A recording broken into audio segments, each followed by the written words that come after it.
I never thought of myself as someone who scares easily. I don't jump at shadows.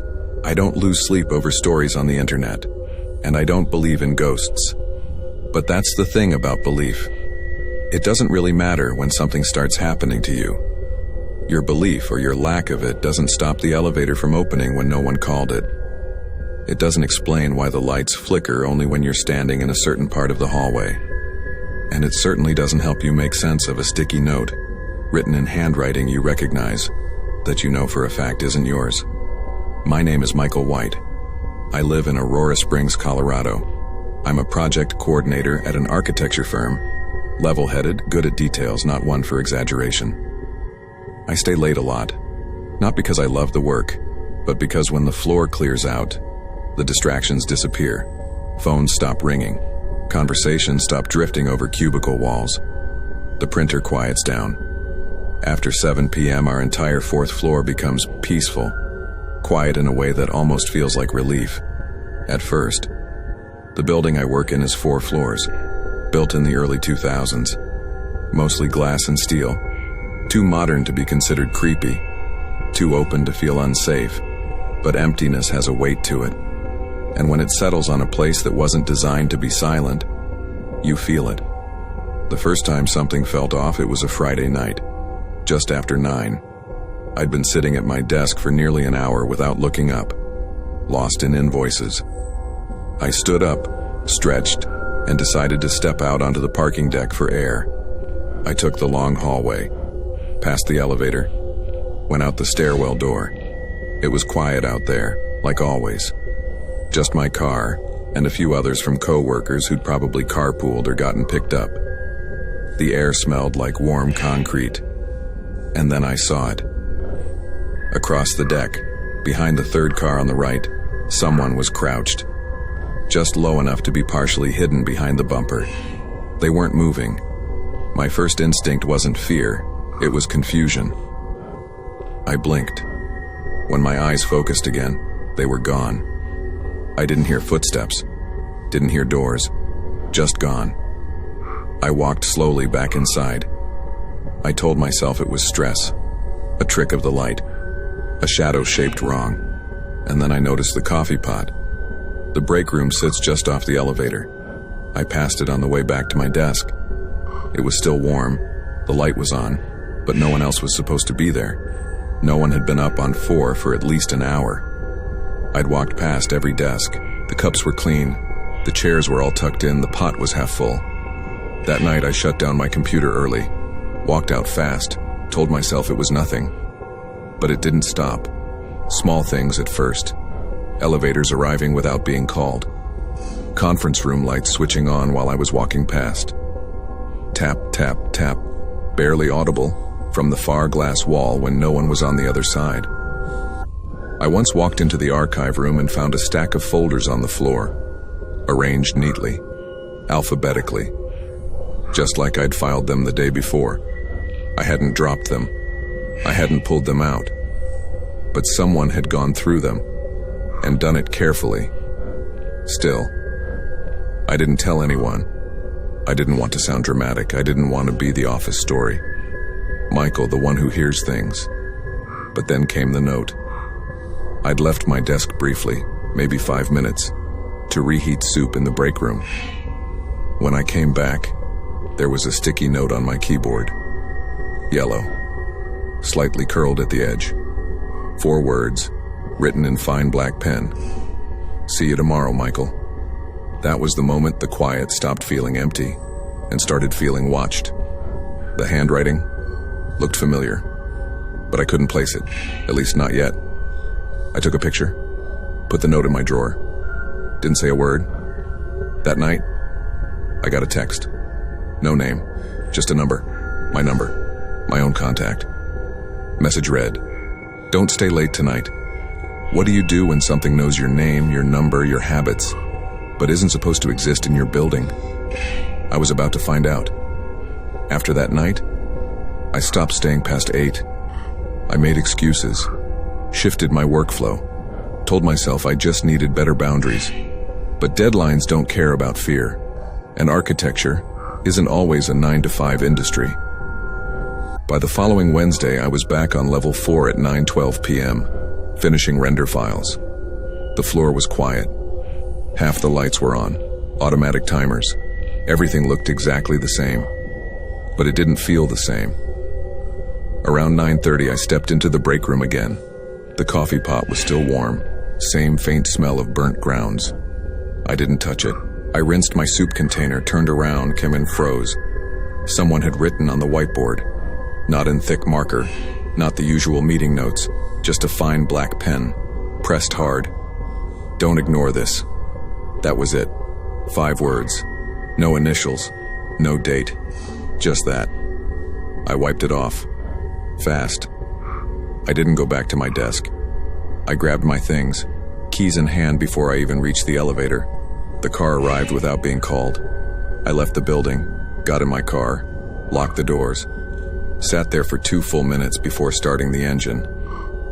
The next morning, I filed a report. First with my supervisor, then with the building's security team. I didn't dramatize it, just laid it out. Unexplained building access. Personal messages left. Possible harassment. They took it seriously. At first, they agreed to check the logs. Our building uses badge access for every floor, especially after 6 p.m. You can't get to level 4 without a card. Each scan is time-stamped, traceable. They also agreed to review the security footage from that week. The next day, they called me back. And that's when everything started making less sense, not more. They showed me 3 clips, Monday, Tuesday, Wednesday. Each clip between 8:45 p.m. and 9:30 p.m. Each showed someone entering level 4, black hoodie, hands in pockets, head down, same build, same shoes. The footage never showed his face clearly, always just out of frame, just behind the door swing, just beyond the light. But here's the part that stopped the room cold. The badge being used belonged to an employee named Tobias Fielding. He hadn't worked here in 5 years. Quit suddenly. No notice. I'd never met him, never seen a picture. But the name rang a bell, a quiet one. I asked to see the back of the sticky note I found on my desk, the one from last week. I still had it in my drawer. I flipped it over. And there it was, written faintly in pencil, as if someone tested the pad before using the top sheet, T. Fielding. That was the moment everything realigned. Like puzzle pieces falling into place, but none of them quite fitting. Because Tobias wasn't just gone, he was erased. His badge should have been deactivated. His desk had long been reassigned. His files archived and wiped, and yet he was back on level 4. Not once, but 3 nights in a row. Leaving notes. Watching from the glass wall. Standing at the end of the hallway. Still as a photograph. Until the lights blinked and he disappeared. I asked security what they planned to do. They said they'd flag the badge, review other logs, but no one had an address. No forwarding contact, no open complaints. I left early that day. I haven't seen him since. But some nights when I leave my car in the upper deck, I glance behind the 3rd pillar, just to check. And some mornings, I swear, the coffee pot's already warm when I get in. Even when I open the office. I no longer work past sunset. I don't wait for the elevator. I never stand still in front of the conference room glass. And I don't write my name on anything I leave behind. What would you do if someone used your name to enter your job? Would you stay? Or quit while you still could? Leave a comment in the comments section. Enjoy listening to stories like this? Hit the subscribe button and tap the bell so you never miss what comes next in the dark. Some jobs keep the lights on. Others, they turn the lights off. These stories aren't made to entertain, they're confessions. And if you've ever worked a late shift alone, you might want to double check your locks tonight. I'm Elijah. I'm 25. Been working curbside and closing shifts at Burger Lineup just outside Ravenbrook for almost a year now. Same uniform every night. Red polo, black visor, apron stained with fryer grease no matter how many times you washed it. Not a dream job, but it pays. And right now that's all I need. My younger brother Noah, he's 9. After Mom left and Dad passed, I became the guy. the provider. Day shifts wouldn't cut it. So night shift it was. It started on a Tuesday, July 18th. We were about to close. Lobby locked. Last few cleanup tasks on the board. Then the chime came from the curbside tablet. One last order. Screen name, Graybox 71. No customer name. Double burger, no onions. Fries, large vanilla shake. Paid online. Slot 3. Slot 3's the one right under the busted parking light. Always dark, always damp. I walked it out like I've done 100 times. There was an old sedan already waiting. Engine humming low, headlights off. Tinted windows, not unusual. I stepped up, tapped the glass gently. The window cracked, barely. A pale hand slipped out. No rings, no words. Took the bag and handed me a folded 20. I thanked him. He didn't reply. The car rolled backward without brake lights. Drifted out slow like he was trying not to be noticed. Next night, same time, same order, same slot. It didn't feel like a repeat customer. It felt like a continuation.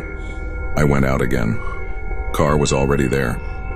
Same position, no headlights, same tint. When I knocked, the window cracked open just like before. Same hand. This time, the bill was already sticking out before I even got close. Still didn't speak. I handed over the bag, but I couldn't walk away right away this time. Something kept my feet planted. I stared into the car for just a second longer than I should have. I saw nothing, just black inside, like the interior soaked in the darkness from the lot. I stepped back. Car pulled off, and I felt something then. A knot, not panic, not fear, just a wrongness, like something was shifting around me without touching me. Third night, it rained. That sticky drizzle that feels more like sweat than weather. I was tired. Marla, my coworker, had already clocked out early because her ride showed up, so I was alone for the last curbside. 9:47 p.m.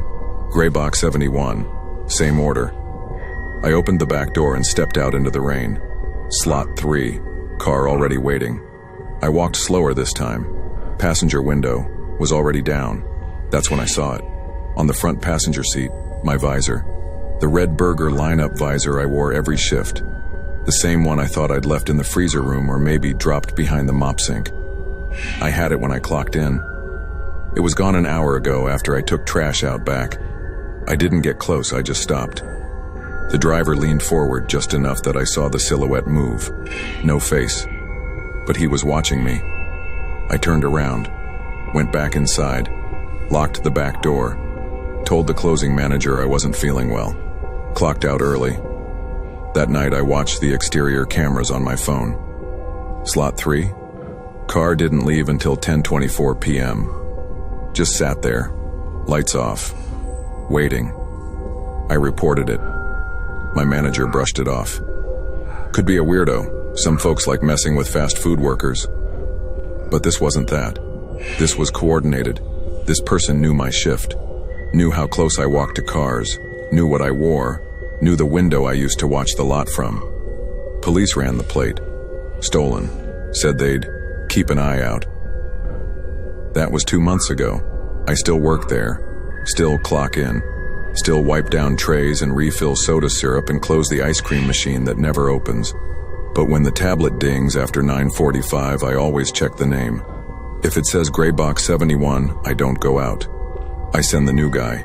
Say I've got trash duty or that I'm restocking. I watch from the window now. He's come back 5 more times. Always slot 3, never says a word. Once, I swear, I saw him lean toward the window and smile. Just barely. I used to think curbside was safer than delivery. More cameras, more light. You're at work. You're not alone. But you are alone. If someone wants to find you, they can. If someone wants to sit just outside the glow of the lights, they will. And if they want you to step into the dark just a few feet, they'll make sure you do.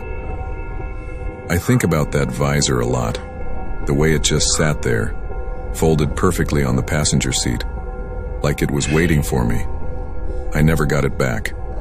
I don't think I ever will, Before we continue, if stories like this keep you up at night, don't forget to hit like, subscribe, and ring the bell, because there's always more waiting, just beyond the light. You hear a knock at the door. That's how it starts. Not with screaming, not with broken glass, not with a shadow on the wall. Just knocking. Soft enough to seem harmless, late enough to feel wrong. You pause. You listen. You think of all the things it could be. The wind, a branch, a wrong address, maybe a delivery mistake, maybe someone needs help. But you never think, this is how I lose control of my own home. That thought doesn't come until later, when it's too late to lock the door, too late to ask the right questions, too late to wonder if maybe kindness can be used against you. My name is Marcus Hill. I'm 34 years old. I live in Dunsmuir, Ohio, and I work from home. Remote IT technician, midnight shift. Most of my clients are on the West Coast, so my nights are their afternoons. I fix things behind screens, VPN installs, access issues, security protocols. I don't deal with people face to face. That's kind of the point. I'm also a dad. My son Mason is 6. He sleeps down the hall. Light sleeper. Snores like a grown man when he's tired enough. And he never goes to bed without reminding me to lock the top latch on the front door. I always do. May 5, 2023. It was raining. Not heavy, but enough that the house felt wrapped in static. One of those nights where the screens glow brighter than they should, where the silence between keystrokes feels like it's listening to you. I was on a support call, VPN set up for a firm in Sacramento, just wrapping up the final step when I heard it. 3 knocks, then 2 more, then silence. I froze. My office is right off the living room, and the front door is in full view. I checked the monitor. No motion alert yet. I clicked into the camera feed anyway. And there she was, a teenage girl, maybe 16, soaking wet. Hoodie pulled up tight. Her hands were shaking. She kept glancing behind her, fast, repetitive, like she was expecting someone. I unmuted the mic, told the client I'd be right back. Then I muted the house speakers and just listened. She knocked again, quieter this time, looked straight into the camera. Her voice cracked when she spoke. Please, I think someone's following me. Can I just stay here for a second? Every instinct in me went to war. The dad in me wanted to open the door, offer her a towel, call someone for help. But the technician in me, the guy who's seen breaches start with a single click, that part of me said, wait. I asked her who she was. She didn't give a name, just kept whispering, please, and looking behind her, like she expected a car to pull up any second. I asked where her phone was. She said she dropped it, asked if I could just let her in, just for a minute. I checked the porch light camera again. She was shivering. No bags, no phone, no injuries I could see, no blood, just fear. Real or rehearsed? I couldn't tell. I opened the door. Not all the way, just a few inches. She stepped inside like she'd done it 100 times before, collapsed to the floor, breathing hard, eyes wide. She whispered, he's still out there. That's the moment I felt it. Not panic, not regret, something else. Like the room no longer belonged to me, like I'd invited something in. And whatever it was, it hadn't come alone. I helped her to the couch. She wouldn't stop looking over her shoulder. Flinched every time thunder rolled, even though it barely made a sound. I grabbed a blanket from the hall, offered her water. She didn't take it, just kept mumbling, he's still out there. I asked who. She didn't answer, just curled into the blanket, eyes locked on the door. I went back to the monitor, checked the porch cam. It was empty. Then I scanned the driveway. Still nothing. The street was dead quiet. One flickering street lamp at the corner, but otherwise, nothing. 10 minutes passed, then 5 more. That's when the knocking started again, louder this time. Not desperate, not begging, deliberate. 2 silhouettes, both tall, standing shoulder to shoulder on my porch like they'd rehearsed it. I didn't open the door. I spoke through the speaker. "Can I help you?" One of them leaned in close, didn't smile, didn't shift. He said, "We're looking for our sister. She ran off. We just want to make sure she's okay." I looked at her. She was pressed into the couch like she was trying to vanish into the cushions. Whispered, "Please, don't let them in.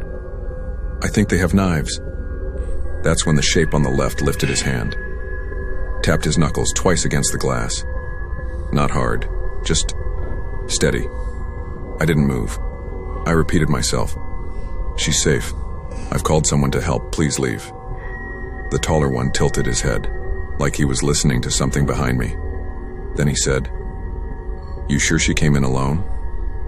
That stopped me, completely. I turned my head, just slightly, glanced behind me, and that's when everything went black.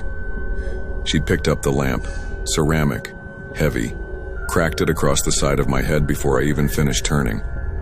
I remember the sound before the pain, a dull crack, like dropping a bowling ball on concrete. Then nothing. I came to on the floor, cold tile against my cheek.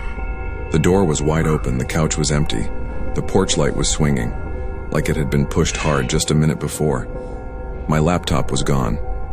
Router ripped from the wall, phone smashed near the coffee table, every drawer in the living room open, HDMI cords yanked, monitors knocked over. My ears were ringing, my mouth tasted like pennies. I sat up. The room swayed. My first thought, Mason. I stumbled down the hallway, flipped his door open so fast it bounced off the wall. He was there, still asleep, clutching his stuffed tiger, unharmed. I sat on the edge of his bed for a full minute, holding my breath. Then I called the police. They took a report, checked for prints, pulled camera footage. They'd heard of it before, happening in cities a few towns over. A girl shows up, claims she's being followed, gets inside, opens the door from the other side, lets the crew in. Gone in less than 10 minutes. Sometimes they leave bruises, sometimes they don't. This time, they didn't. Just a mess. And a lesson. That would have been the end of it. Until 2 weeks later. I was at the police station to follow up on insurance paperwork. The officer I was working with left the room briefly. I glanced around the bulletin board near the door. A small wall of missing persons, mostly runaways. Most were kids. And there, bottom row, second from the left, was a girl in a hoodie. Wet hair, hollow eyes. Her name, Erica Malloy. Last seen, April 2nd. Listed as missing juvenile. And underneath, in small print, if seen, do not approach. I didn't say anything. I didn't write it down. I didn't ask the officer who filed it. I just stared at that photo and wondered how many front doors she'd knocked on since April, and how many more she'd knock on before someone let her in again. Sometimes fear knocks on the door. Sometimes it doesn't even bother, it just waits, outside the frame, outside the light, outside your assumptions of what danger looks like. It doesn't need to scream, it doesn't need to break anything. It only needs one thing, for you to answer. It waits for that moment, when you're tired, when you're stretched thin, when kindness slips in ahead of caution, and by the time you realize what's happening, it's already inside. Not a shadow, not a ghost, just someone who knows how to act scared, just someone who knew exactly when you'd be vulnerable.